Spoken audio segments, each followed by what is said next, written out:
Hola, bienvenidos una vez más a nuestro curso de Geometría 1. En esta ocasión vamos a hablar del teorema de la recta de Euler. Bueno, debería ser del triángulo de Euler.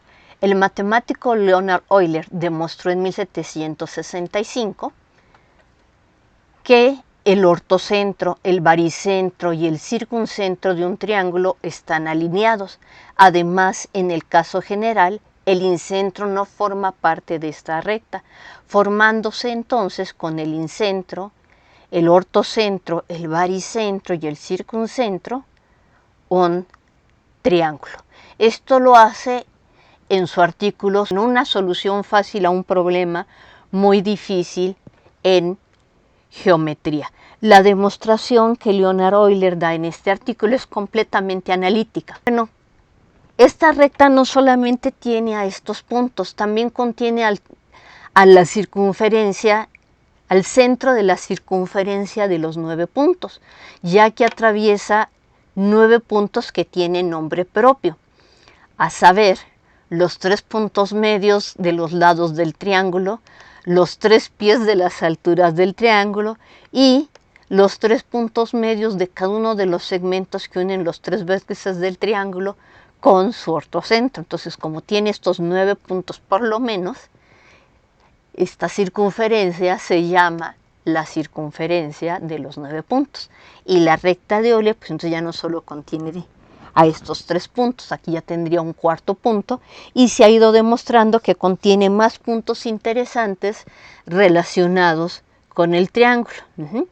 Aunque claro, dependiendo del tipo de triángulo que ustedes tengan, es posible que algunos de estos puntos coincidan entre ellos, en cuyo caso pues la recta va a estar dada por cualesquiera dos de los puntos que estemos tomando.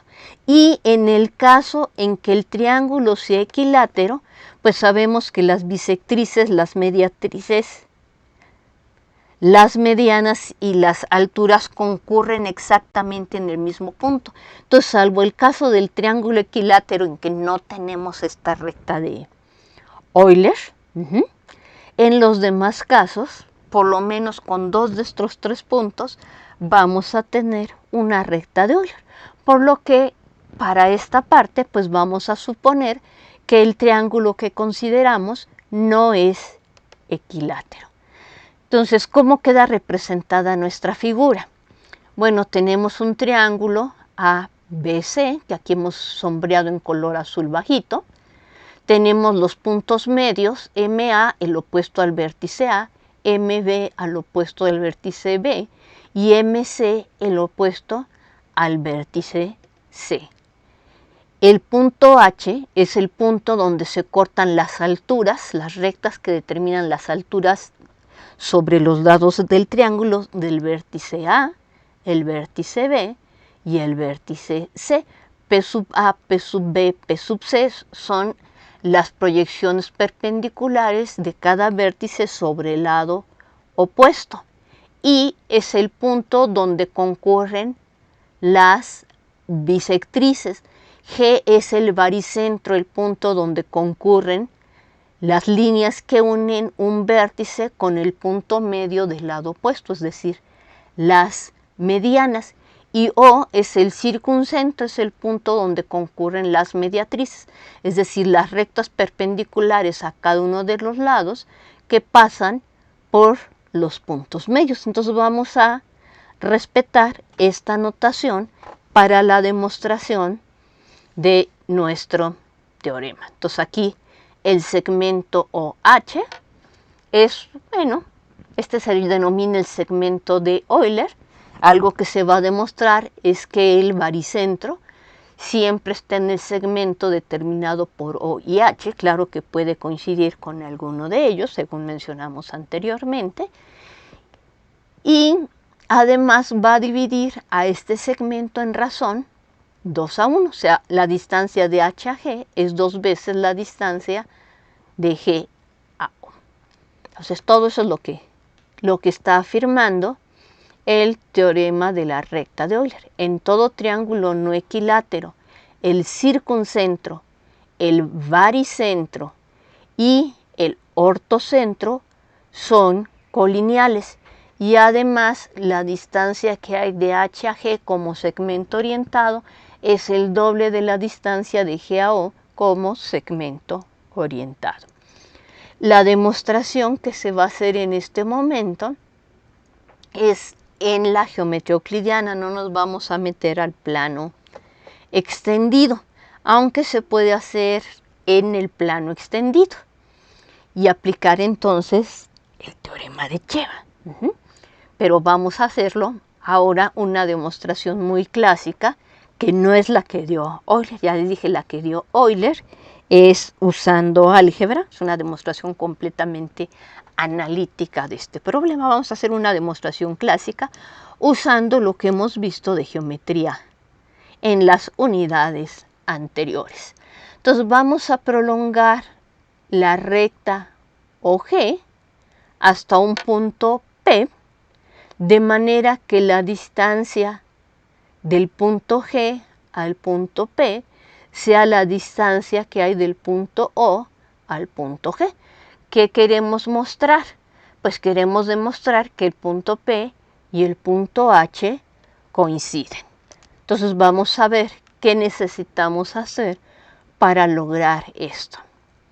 Bueno, sabemos que el baricentro G asociado al triángulo ABC divide cada una de las medianas en razón 2:1.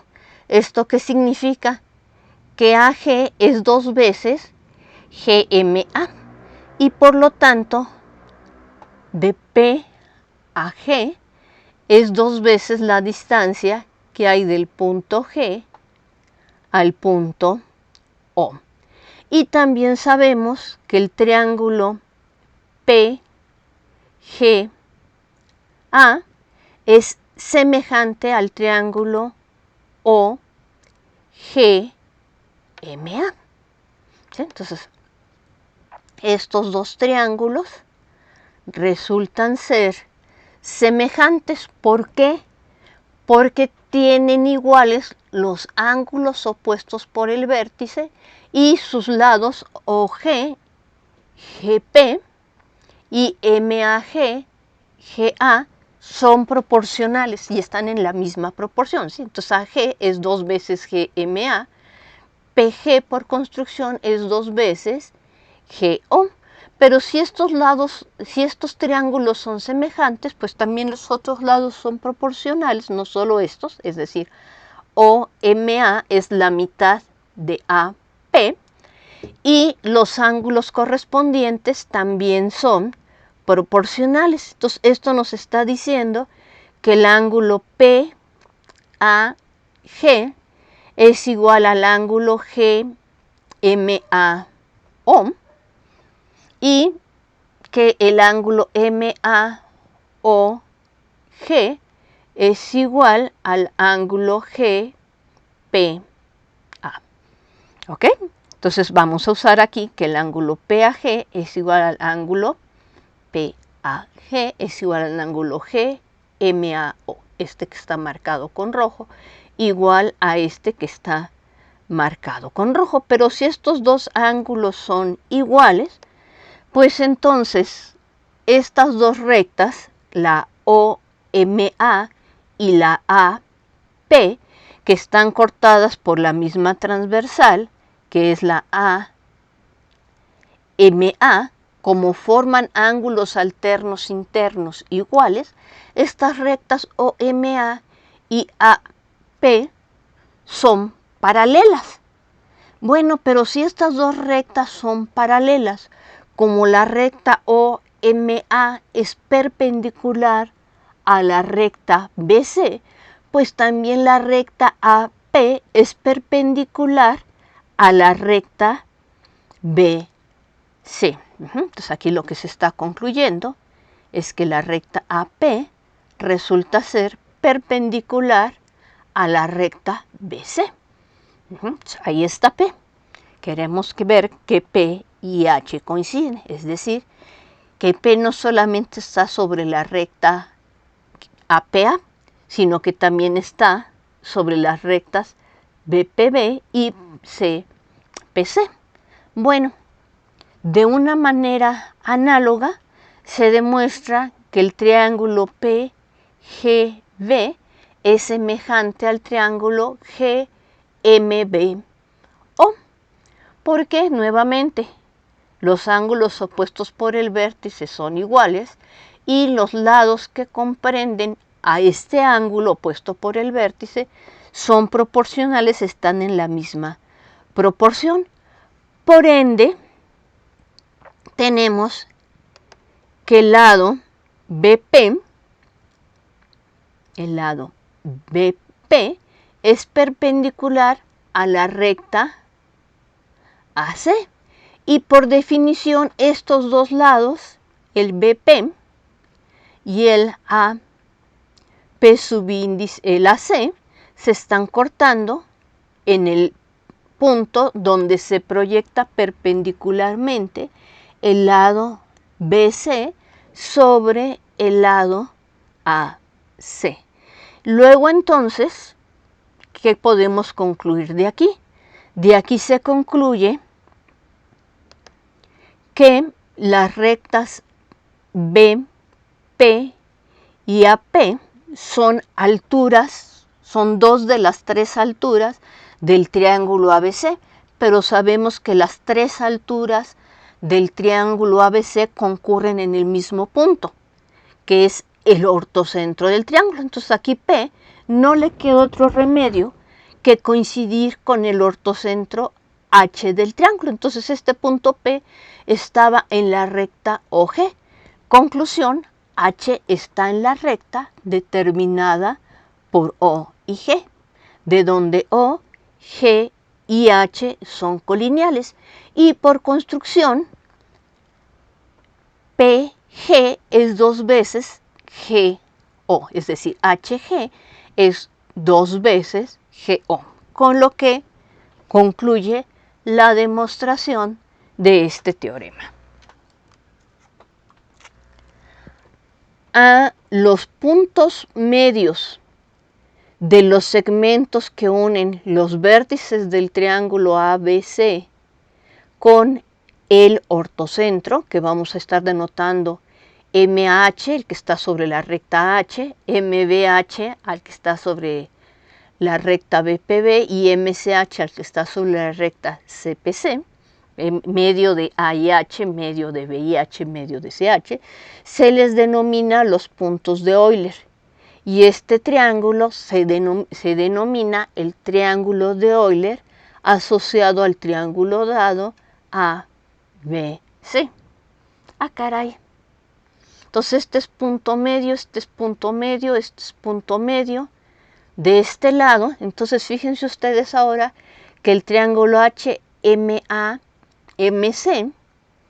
es semejante al triángulo HAC, teorema de Tales. Entonces este lado MAMC es paralelo al lado AC, simplemente porque estamos diciendo que son puntos medios, entonces los lados correspondientes son proporcionales y tienen este ángulo en común. De la misma manera, pues pueden demostrar que el lado MAH-MBH es paralelo al lado AB y que el lado MBH-MCH es paralelo al lado BC. Entonces este triángulo de Euler es semejante a al triángulo ABC. Es semejante y sus lados miden la mitad de los lados del triángulo ABC. Pero si ustedes tomaban el triángulo que está formado por los puntos medios del triángulo ABC, es decir, el triángulo medial, entonces estos dos triángulos, el MAMBMC y el triángulo de Euler, los dos están en la misma proporción con respecto al triángulo ABC, entonces son semejantes entre ellos. Pero además la razón de sus lados es exactamente la misma. Entonces estos dos triángulos resultan ser congruentes. Entonces son dos triángulos congruentes. tienen la misma razón de semejanza. ¿Qué más podemos decir con respecto a estos triángulos? Bueno, algo más que podemos decir es que estos triángulos son similares. ¿Y dónde queda su centro de similitud? Bueno, pues entonces tenemos que unir los vértices correspondientes, ver si estos concurren en un punto, y ese sería nuestro centro de similitud. Bueno, entonces aquí hasta el momento vimos el problema de la recta de Euler, pero ya que tenemos eso, el problema de Euler es que en general se forma un triángulo. Entonces, como consecuencia de la proposición anterior, pues tenemos que con el ortocentro H, el baricentro G, el circuncentro O y el incentro I, se está formando en general un triángulo. Entonces, el incentro, que es el punto en donde se cortan, donde concurren las bisectrices, no necesariamente vive en la recta de Euler. Cuando el triángulo es isósceles, la altura que pasa por el vértice donde se unen los dos lados que son iguales, esta recta coincide con la recta de Euler. Entonces aquí nos quedan el circuncentro, el baricentro, el incentro y el ortocentro. Entonces esto es un ejercicio, pero aquí lo estamos ilustrando en la figura. No les debe costar mucho trabajo demostrarlo, sobre todo con la guía de esta figura.